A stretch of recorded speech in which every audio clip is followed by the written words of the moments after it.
ഇത് നമുക്ക് ബസ്മതി റൈസ് അല്ലെങ്കിൽ പച്ചരി ഒട്ടും വെന്ത് കുഴഞ്ഞു പോകാണ്ട് നല്ല കറക്റ്റ് പാകത്തിന് വേവിച്ചിട്ട് എടുക്കുന്നത് നോക്കാം. പലരും പറയുന്ന ഒരു പരാതിയാണ് ഫ്രൈഡ് റൈസ് ഒക്കെ ഉണ്ടാക്കുമ്പോൾ റൈസ് വേവിച്ചിട്ട് എടുക്കുമ്പോൾ റൈസിന്റെ ഉള്ളിൽ ആകെ വെള്ളം കയറിയിട്ട് റൈസ് ആകെ കുഴഞ്ഞു പോകുന്നത്. അപ്പോൾ നമുക്ക് നോക്കാം ഇതേനെ നല്ല കറക്റ്റ് പാകത്തിന് വേവിച്ചിട്ട് എടുക്കാന്ന്. ഈ റൈസ് നല്ല കറക്റ്റ് പാകത്തിന് വേവിച്ചിട്ട് എടുക്കാൻ വേണ്ടിയിട്ട് ഞാനിവിടെ ബസ്മതി റൈസും എടുത്തിട്ടുണ്ട്, പച്ചരി എടുത്തിട്ടുണ്ട്. ഞാനിവിടെ സോണ മസൂർ റൈസാണ് എടുത്തേക്കുന്നത്, അല്ലെങ്കിൽ ഏത് ടൈപ്പ് പച്ചരി ആയിരുന്നാലും കുഴപ്പമില്ല. ഈ പാത്രത്തിലേക്ക് 1 കപ്പ് അരി ചേർക്കാം. ഇത് പച്ചരിയാണ്. അപ്പോൾ നമുക്ക് ഏറ്റവും ആദ്യം പച്ചരി നോക്കാം, അത് കഴിഞ്ഞിട്ട് ബസ്മതി റൈസ് നോക്കാം. ഈ അരി നന്നായിട്ടൊന്ന് കഴുകിയെടുക്കാം. ഈ കഴുകിയെടുത്തേക്കണ ഈ പച്ചരി വേവിച്ചെടുക്കാൻ വേണ്ടിയിട്ട് ഒരു പാത്രത്തിലേക്ക് ചേർക്കാം. ഈ പച്ചരി വേവിച്ചെടുക്കാൻ വേണ്ടിയിട്ട് ഇതിലേക്ക് വെള്ളം ചേർക്കുക. പച്ചരി വേവിച്ചിട്ട് എടുക്കുമ്പോൾ ബസ്മതി റൈസിനേക്കാളും കുറച്ച് വെള്ളം കൂടുതൽ വേണം. അപ്പോൾ ഞാനിവിടെ പച്ചരി വേവിക്കാൻ വേണ്ടിയിട്ട് 1 കപ്പ് അരി എടുത്തു കഴിഞ്ഞപ്പോൾ ഇതിലേക്ക് 1.25 കപ്പ് വെള്ളമാണ് ചേർക്കുന്നത്. അതിപ്പോൾ ഞാനിവിടെ മെഷറിംഗ് കപ്പിലാണ് എടുത്തേക്കുന്നത്. നിങ്ങൾക്ക് മെഷറിംഗ് കപ്പ് ഇല്ലാന്നുണ്ടെങ്കിൽ നിങ്ങൾ എടുക്കണ ഇപ്പോൾ ഏത് ഒരു ഗ്ലാസ്സിലാണ് ഇപ്പോൾ അരി എടുക്കണേന്നുണ്ടെങ്കിൽ ആ സെയിം ഗ്ലാസ്സിൽ തന്നെ 1.25 കപ്പ് വെള്ളം ചേർക്കാം. അപ്പോൾ ഇതിലേക്ക് വെള്ളം ചേർക്കാം. കാരണം ബസ്മതി റൈസിനേക്കാളും കുറച്ച് വേവ് കൂടുതലായിരിക്കും പച്ചരിക്ക്.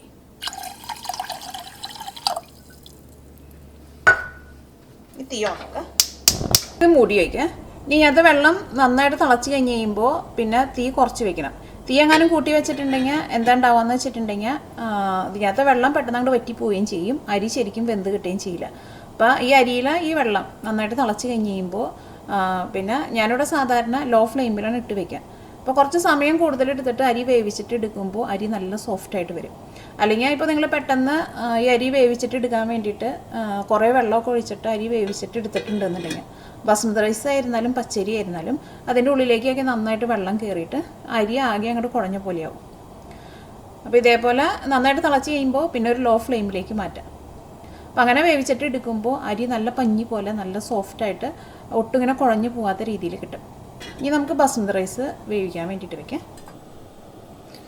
ഈ ബസ്മതി റൈസ് വേവിച്ചിട്ട് എടുക്കാൻ വേണ്ടിയിട്ട് ഞാനിവിടെ 1 കപ്പ് ബസ്മതി റൈസ് എടുത്തിട്ടുണ്ട്.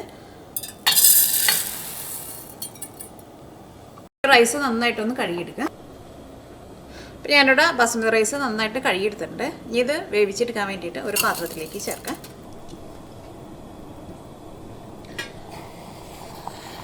ഇപ്പോൾ നമ്മൾ പച്ചരി വേവിക്കാൻ വേണ്ടിയിട്ട് വെച്ചിട്ട് ഇപ്പോൾ ഇത് നന്നായിട്ട് തിളച്ചിട്ടുണ്ട്. ഇനി എന്താ ചെയ്യുന്നത് വെച്ചിട്ടുണ്ടെങ്കിൽ തീ കുറച്ച് വയ്ക്കാം. ഞാനിവിടെ ഒരു ലോ ഫ്ലെയിമിലാണ് വെക്കുന്നത്. ഈ ബസ്മതി റൈസ് വേവിച്ചിട്ട് എടുക്കാൻ വേണ്ടിയിട്ട് ഇതിലേക്ക് വെള്ളം ചേർക്കുക. ഞാനിവിടെ അരി എടുത്തേക്കണ ആ സെയിം കപ്പിൽ തന്നെയാണ് വെള്ളത്തിൻ്റെ അളവ് എടുത്തേക്കുന്നത്. അപ്പോൾ ബസ്മതി റൈസ് വേവിക്കാൻ വേണ്ടിയിട്ട് 1 കപ്പ് അരി എടുത്തിട്ടുണ്ടെന്നുണ്ടെങ്കിൽ 1.5 കപ്പ് വെള്ളം ചേർക്കണം. പച്ചരി വേവിച്ചിട്ട് എടുക്കുമ്പോൾ 1 കപ്പ് അരിക്ക് 1.25 കപ്പ് വെള്ളം ചേർക്കണം. ഇതിലേക്ക് 1/2 കപ്പ് കൂടി ചേർക്കാം. ഈ തീ ഓണാക്കാം. ഇത് മൂടി വയ്ക്കാം. ഇനി ഈ ചോറിലെ വെള്ളം നന്നായിട്ട് തിളച്ച് കഴിഞ്ഞ് കഴിയുമ്പോൾ പിന്നെ ഒരു ലോ ഫ്ലെയിമിൽ വെക്കണം. ഇപ്പോൾ നമ്മൾ ബസ്മതി റൈസും വേവിക്കാൻ വേണ്ടിയിട്ട് വെച്ചിട്ട് ഇതിനകത്ത് ഈ വെള്ളം നന്നായിട്ട് തിളച്ചിട്ടുണ്ട്. ഈ തീ നന്നായിട്ട് കുറച്ച് വയ്ക്കാം, ലോ ഫ്ലെയിമിൽ വയ്ക്കാം. ഇതേപോലെ ഇങ്ങനെ ലോ ഫ്ലെയിമിൽ വേണം വെക്കാൻ വേണ്ടിയിട്ട്. നമ്മൾ പച്ചരി വേവിക്കാൻ വേണ്ടിയിട്ട് വെച്ചത് ഇവിടെ നല്ല കറക്റ്റ് പാകത്തിന് വെന്ത് വന്നിട്ടുണ്ട്.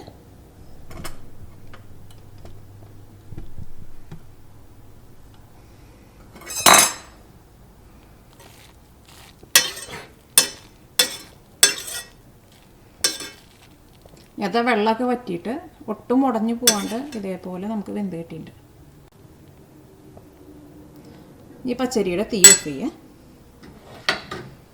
ഇനി ബസ്മതി റൈസും നല്ല കറക്റ്റ് പാകത്തിന് റെഡി ആയിട്ടുണ്ട്.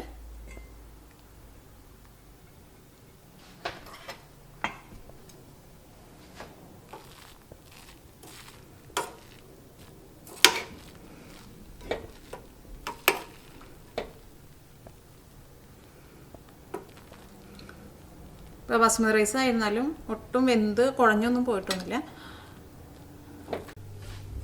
ഇപ്പോൾ റൈസ് നമുക്കൊരു പ്ലേറ്റിലേക്ക് പകർത്താം. അപ്പോൾ ഞാനിവിടെ ഏറ്റവും ആദ്യം ഇതിലേക്ക് മാറ്റണത് ഇത് ബസ്മതി റൈസാണിത്. പിന്നെ റൈസ് വേവിക്കുമ്പോൾ അതിലേക്ക് നിങ്ങൾക്ക് ഉപ്പ് വേണമെന്നുണ്ടെങ്കിൽ ഉപ്പും കൂടിയും ചേർക്കാം. ഈ പച്ചരി വേവിച്ചെടുത്തേക്കണ ചോറ് ചേർക്കാം. ഇതായിരുന്നാലും ഇതേപോലെ ഇങ്ങനെ ഒട്ടും ഒട്ടിപ്പിടിക്കാണ്ട് നല്ല കറക്റ്റ് പാകത്തിന് വെന്ത് കിട്ടിയിട്ടുണ്ട്. ഇതേപോലെ പച്ചരി ഇതേപോലെ ഇങ്ങനെ വേവിച്ചെടുത്തിട്ടുണ്ടെങ്കിൽ ഫ്രൈഡ് റൈസൊക്കെ ഉണ്ടാക്കാൻ വേണ്ടിയിട്ട് നല്ലതാണ്. അത് ഞാനിവിടെ സോണ മസൂർ റൈസിന് എടുത്തേക്കുന്നത് ഞാൻ നേരത്തെ പറഞ്ഞിട്ടുണ്ടായിരുന്നല്ലോ. ഈ ഫ്രൈഡ് റൈസൊക്കെ ഉണ്ടാക്കാൻ വേണ്ടിയിട്ട് എപ്പോഴും കൂടുതൽ ടേസ്റ്റ് ഉണ്ടാവുക ഇതേപോലെ സോണ മസൂർ റൈസ് ആയിരിക്കും. അപ്പോൾ നിങ്ങൾ ഫ്രൈഡ് റൈസൊക്കെ ഉണ്ടാക്കുമ്പോൾ ഇതേപോലെ റൈസ് വേവിച്ചിട്ടെടുക്കുക. ഇപ്പോൾ പച്ചരിയും ബസുമതി റൈസും നല്ല കറക്റ്റ് പാകത്തിന് വേവിച്ചെടുത്തിട്ടുണ്ട്.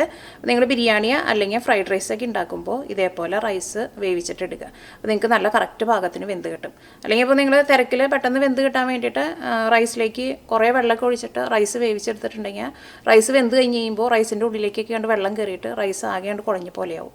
അപ്പോൾ വെള്ളം എടുക്കുമ്പോൾ ഇതേപോലെ ഇങ്ങനെ കറക്റ്റ് അളവിലെടുക്കുക. ബസുമതി റൈസ് എടുക്കുമ്പോൾ 1 കപ്പിന് 1.5 കപ്പ് എടുക്കുക. പച്ചരി എടുക്കുമ്പോൾ 1 കപ്പിന് 1.25 കപ്പ് വെള്ളം ചേർക്കുക. അത് കഴിഞ്ഞിട്ട് റൈസ് നന്നായിട്ട് തിളച്ച് കഴിഞ്ഞ് കഴിയുമ്പോൾ തീ നന്നായിട്ട് കുറച്ചിട്ട് വെക്കണം.